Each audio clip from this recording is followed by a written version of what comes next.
नमस्कार, 18 आवर्स स्वदेश की इस खास पेशकश बजट स्पेशल में आपका स्वागत है। आपके साथ मैं हूं मानसी दवे और आज मेरे साथ इस खास सेगमेंट में जुड़ गए हैं आनंद राठी वेल्थ लिमिटेड के डेप्यूटी सीईओ फिरोज अजीज, जो कि एक जाने माने बाजार के दिग्गज भी जाने जाते हैं। Firoz, thank you so much अपना समय हमें देने के लिए और इस खास पेशकश में हमारे साथ जुड़ने के लिए।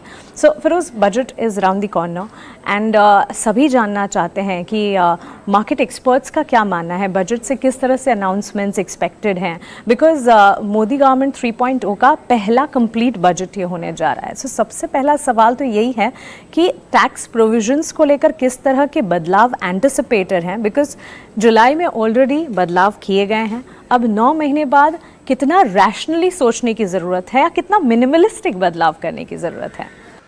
मानसी, बिल्कुल सही फरमाया आपने। जैसे आपने कहा ना, 23 जुलाई 2024 का जो बजट आया था तो उसमें काफी बदलाव किए गए थे। हर एसेट क्लास को छुआ गया था।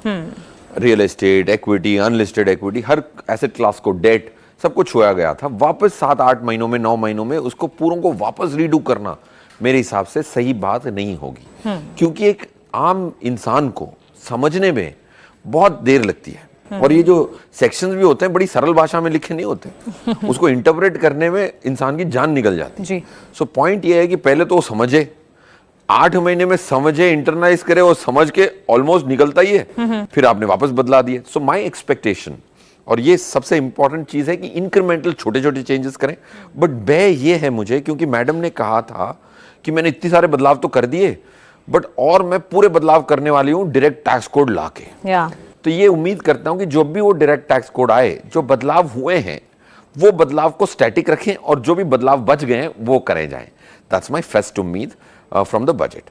और सेकंड क्या है कि आपको सिंप्लीफिकेशन की जो थीम है, जो मोदी गवर्नमेंट ने लास्ट 2 टर्मों से भी पकड़ी है, उस पर और थोड़ी तवज्जो दी जाए और उसको थोड़ा पुश किया जाए। और जो सेक्शंस बहुत कम प्रयोग होते हैं, और ये डेटा मिनिस्ट्री के पास तो है ही, वो जो कम से कम प्रयोग होते हैं बट उसमें कोई ना कोई लूप होल इंसान ढूंढ लेता है, वो अगर बंद कर दिए जाएं तो रेवेन्यू लॉस नहीं होगी और इंडिया की इकोनॉमी में भी बढ़त आने की गुंजाइश है। बिल्कुल, बदलाव जरूरी है, लेकिन जो बदलाव कर दिए गए हैं उन पर नहीं, और जो नई इंपॉर्टेंट चेंजेस है उस पर ध्यान खास तौर से होना चाहिए। Well explained Firoz. अब सेक्टर्स की अगर बात करें, एक सेक्टर है जो कि लगातार फोकस में होता है बजट अनाउंसमेंट्स को लेकर, वो है रियल एस्टेट सेक्टर। आम इंसान के लिए फिरोज, घर खरीदना अपनी भावनाओं से जुड़ी हुई चीज़ है, लेकिन real estate sector common man के लिए तो एक्सपेंसिव होता जा रहा है, which is a concern in itself. So what are your expectations for this sector? बिल्कुल, देखिए, आपने जैसे मानसी जी कहा कि एक इंसान के लिए बहुत बड़ा सपना होता है, रोटी कपड़ा मकान सुन सुन के हम बड़े हुए हैं। रोटी तो खा ही रहे, राइट, कपड़ा तो खरीद ही रहे हैं मॉलों में जाके, बट मकान के लिए बहुत बड़ा पैसा लगता है और एक इंसान की सारी जिंदगी निकल जाती है टियर 1 सिटी में, मेट्रो में, इंडिया में घर खरीदने के लिए। इसका एक मूल कारण ये है कि सेक्शन 54 और 54F जो सेक्शंस हैं जिसमें री इन्वेस्टमेंट ऑफ बड़े आदमियों का पैसा रियल एस्टेट से निकले और वापस नया घर खरीदने की जो मोटिवेशन मिलती है, कि जो टैक्स की रियायत मिलती है, कि आपने समझो 1 करोड़ का घर खरीदा, 2 करोड़ में बेचा, वापस वो 2 करोड़ अगर आपने नया घर खरीद लिया तो 1 करोड़ की जो मुनाफा था प्रीवियस घर का, उस पर टैक्स नहीं भरनी आपने। तो पहले तो इंसान रियल एस्टेट खरीदता है तो 20-20 साल तक छूता नहीं है जी। इक्विटी खरीदता है तो 20 दिन में उतावला हो जाता है। फिर 20 साल बाद बेचने के बाद भी वो वापस री इन्वेस्टमेंट रियल एस्टेट में ही करता है। Correct. तो ये होता है सेक्शन 54। और दूसरा सेक्शन 54F, उसका भी बहुत कारण है, क्यों? वो प्रॉपर्टी प्राइसेस को बढ़ा चुका है, क्योंकि अगर आप इक्विटी भी बेच के रियल एस्टेट खरीदें तो आपकी इक्विटी पे जो प्रॉफिट हुई थी उस पे रियायत मिल जाती है। तो इतना रियल एस्टेट को आपने अमीर लोगों की बेस्ट एसेट क्लास बना दी कि जो कॉमन मैन है वो अफोर्ड नहीं कर पा रहा है, जो रहना चाहता है वो खरीद नहीं पा रहा है, इसीलिए किराया कर रहा है, और जिसके पास इतना पैसा है वो 4-4 घर खरीद के बैठा है एक ही टवरों में। सो आई थिंक ये हटाना, और ये हटाते ही कुछ बदलेगा नहीं, बट 10 साल लगेंगे, 5-10 साल लगेंगे उसकी पूरी इम्पैक्ट देखने के लिए। बट आई थिंक इंडिया की रियल एस्टेट प्राइसेस अफोर्डेबल तभी हो सकती हैं। अगर मैंने जो एनालिसिस देखी है दूसरी ग्लोबल इकोनॉमीज में, ये सेक्शन तो है नहीं, तो आज मुंबई की रियल एस्टेट न्यूयॉर्क के मैनहट्टन से महंगी क्यों है? अगर आप देखें, रेंटल यील्ड्स दुबई में ब्याज दरों के करीबन करीब है। इंडिया में ब्याज है 7% और रेंटल यील्ड है 2%। ये क्यों होता है? ये सेक्शन 54 का कमाल है, सेक्शन 54F का कमाल है। ये हटाएंगे तो 5-7 साल में नॉर्मलाइज होगा और ये जो 70 सालों से ये री इन्वेस्टमेंट की प्रथा चल रही है, वो टूटने में 5-7 साल लगेंगे, बट आई थिंक इसकी शुरुआत तो जरूर करनी चाहिए। माना कि जब हमारे HNI क्लाइंट है वो ये सुन के बड़े नाराज होंगे कि मैं ऐसी पक्ष की बात कर रहा हूँ, बट जो सही है वो कहना पड़ेगा। हाँ, और शायद हर तबक्के के लोगों के लिए बजट अनाउंसमेंट्स जो है मायने रखते हैं, both for the rich as well as for the common man, and you are talking about the same which makes a difference in itself. अब म्यूचुअल फंड इंडस्ट्री के जो एक्सपेक्टेशंस हैं बजट को लेकर, इंडेक्सेशन बेनिफिट को take back कर लिया गया, तो आपको क्या लगता है कि how important it is to reinstate indexation benefit particularly in debt mutual fund?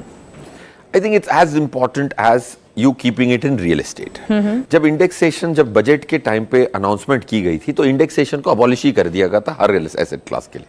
फिर रियल एस्टेट के लिए वो निर्णय रिवर्स किया। ये बहुत अच्छी बात है कि मिनिस्ट्री लोगों की सुन के अपने डिसीजन को रिवर्स भी करना जानती है। ये बहुत लो ईगो की जरूरत पड़ती है कि मिनिस्ट्री ने अपना डिसीजन रिवर्स किया। मतलब उनके कान आंख ग्राउंड पे हैं।